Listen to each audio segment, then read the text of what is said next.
ग्राम पंचायत लुदगांव में जल निगम के अधिकारियों ने ली बैठक। ज्ञात हो जिला सहित दिल्ली से आए जल निगम के अधिकारियों द्वारा आज चंदला क्षेत्र की विभिन्न ग्राम पंचायतों में बैठक का आयोजन किया गया। दोपहर 12 बजे करीब जल निगम की टीम चंदला क्षेत्र के ग्राम पंचायत लुदगांव पहुंची, जहां गांव में स्थित पंचायत भवन मैदान में रंगोली के माध्यम से गांव का नक्शा, खेत, रोड, घर, कुआं, पानी टंकी इत्यादि का जिक्र कर ग्रामीणों को समझाइशें दी गईं।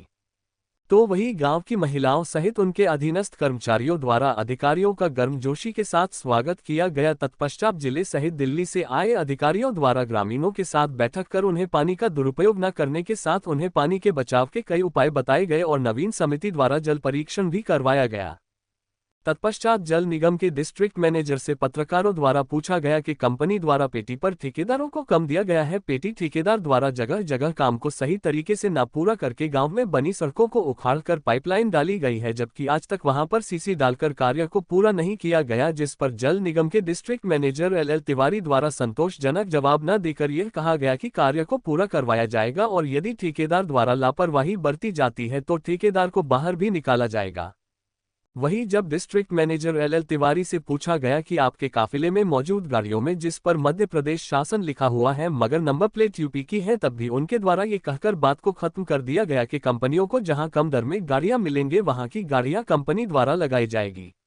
इस तरीके के कृत्य से यह साबित होता है कि ठेकेदार द्वारा मध्य प्रदेश शासन के राजस्व को चूना लगाया जा रहा है। मैं लखनलाल तिवारी, GM जल निगम PIU छतरपुर। मेरा निवेदन ये है कि गांव का जो हमारा काम करने का तरीका है, जिस गांव में हम टंकी बना दी है हमने या बन रही है हमारी, उसके बाद उसकी लाइनों को करने का है। क्या होता था, हमने लाइन पहले डाल देंगे तो लंबे समय तक उसकी हाइड्रो टेस्टिंग, कनेक्शन जब तक ये पूर्ण नहीं हो जाती तब तक हम लोग CC नहीं कर पाते, रोड रेस्ट्रिक्शन नहीं कर पाते, जिससे आम जन को परेशानी होती है। हमारी अब टंकी, इस गाँव में टंकी चूँकि बन रही है और काफ़ी हाई स्टेजिंग तक हो गई है, इस स्थिति में हम गांव में जो भी लाइन हमारी अधूरी हैं उनको हम 15 दिन के अंदर पूरा करेंगे, फिर हाइड्रो टेस्टिंग करेंगे और प्रत्येक घर के अंदर कनेक्शन करेंगे। जैसे ही हमारे 3 स्टेज पूरे होंगे हम रोड रेस्ट्रिक्शन करेंगे। सर, इनकी समय सीमा भी तो कुछ रहती होगी? ये समय सीमा देखिए, क्योंकि ये बड़ा काम है, इसमें टाइम लगता है, बट हम 3 महीने 4 महीने, अभी हमारे यहाँ एक नीति ये आ गई थी कि जब तक टंकी ना बने उस गाँव को ना खोदा जाए। जहाँ टंकी हाई स्टेज पे आ जाए फिर उस गांव को, ताकि जनता में एक विश्वास तो हो कि आपने लाइन खोद के डाल दी, वो परेशान है।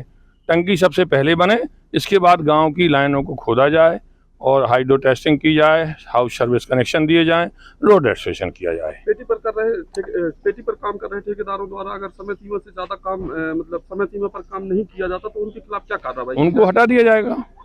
और ये जो आपके साथ अभी मध्य प्रदेश शासन की गाड़ियां आई हुई हैं, इन पर यूपी मध्य प्रदेश शासन लिखा हुआ है और यूपी के नंबर हैं, इसको लेकर के क्या कहेंगे आप? नहीं, देखिए ऐसा नहीं है। कुछ क्या होता है, हमारे यहाँ जो कलेक्टर रेट पे वेंडर्स कंपनियां काम करती हैं, वो लोग उनको किराए से लगाते हैं। उनका रेट निश्चित निर्धारित होता है, कलेक्टर महोदय के यहाँ दर निर्धारित होती है। क्योंकि काफ़ी लंबा क्षेत्र होता है तो उनको गाड़ियों के बगैर तो निश्चित संभव यात्रा नहीं है हर काम को देखने के लिए। तो यदि गाड़ी यहाँ भी अवेलेबल हो जाती है और उस निर्धारित दर पे मिल जाती है तो वो किराए से लगाई हैं, कंपनियां लगाए हैं। इसका जल निगम में डायरेक्ट कोई गाड़ियों से संबंध नहीं होता है। फिर भी सर, मध्य प्रदेश गवर्नमेंट लिखा हुआ है और उत्तर प्रदेश की गाड़ियां, तो सीधा ये नहीं है कि मध्य प्रदेश शासन को चूना लगाया जा रहा है? नहीं साहब, ऐसा नहीं है। ये तो अवेलेबिलिटी ऑन मार्केट है।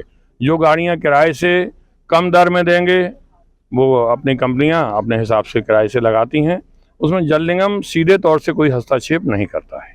Thank you. ओके।